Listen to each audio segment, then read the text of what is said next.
Rahul മാങ്കൂട്ടത്തിനെതിരെ ആരോപണമുന്നയിച്ച MA. ഷഹനാസിനെ പുറത്താക്കിയതിൽ വിമർശനം കനത്തതോടെ KPCC സാംസ്കാരിക സാഹിതിയുടെ ഔദ്യോഗിക ഗ്രൂപ്പിൽ തിരികെയെടുത്തു. വിമർശനം ഉന്നയിച്ചതിന് തൊട്ടു പിന്നാലെ ഇന്ന് രാവിലെയാണ് ഷഹനാസിനെ കോഴിക്കോട് ജില്ലാ വാട്സാപ്പ് ഗ്രൂപ്പിൽ നിന്നും ഒഴിവാക്കിയത്.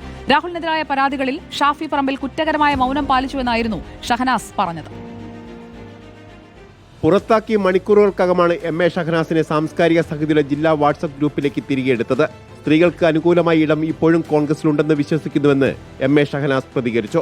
രാഹുൽ മാങ്കൂട്ടത്തിനെതിരായ പരാതികളിൽ ഷാഫി പറമ്പിൽ കുറ്റകരമായ മൗനം പാലിച്ചുവെന്നും ഷഹനാസ് വീണ്ടും കുറ്റപ്പെടുത്തി. ഇതൊക്കെ ഷാഫി പറമ്പിലിന് അറിയാമായിരുന്നു എന്ന് ഞാൻ പറഞ്ഞു. അതിൽ തന്നെ ഞാൻ ഉറച്ചു നിൽക്കുന്നു. ഇനി നിങ്ങളോട് ഞാൻ ഈ വിഷയത്തെക്കുറിച്ച് സംസാരിക്കണമെങ്കിൽ ഞാൻ പറഞ്ഞതിനെ എതിർത്തുകൊണ്ട് ഷാഫി പറമ്പിൽ MP പറയണം. ഷഹനാസ് അങ്ങനെ എന്നോട് പറഞ്ഞിട്ടില്ല, പരാതിയായിട്ട് പറഞ്ഞിട്ടില്ല എന്ന് പറഞ്ഞാൽ അതിനുള്ള മറുപടിയായിട്ട് മാത്രമായിരിക്കും ഞാൻ നിങ്ങളെ കാണുക ഈ വിഷയത്തിൽ.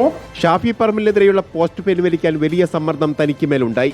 കാവിൽ പി മാധവനാണ് ഗ്രൂപ്പിൽ നിന്ന് തന്നെ ഒഴിവാക്കിയതെങ്കിലും പിന്നിൽ DCC പ്രസിഡന്റ് K. പ്രവീൺകുമാറാണ്. നേതാക്കൾ വ്യക്തിവൈരാഗ്യം തീർത്തു.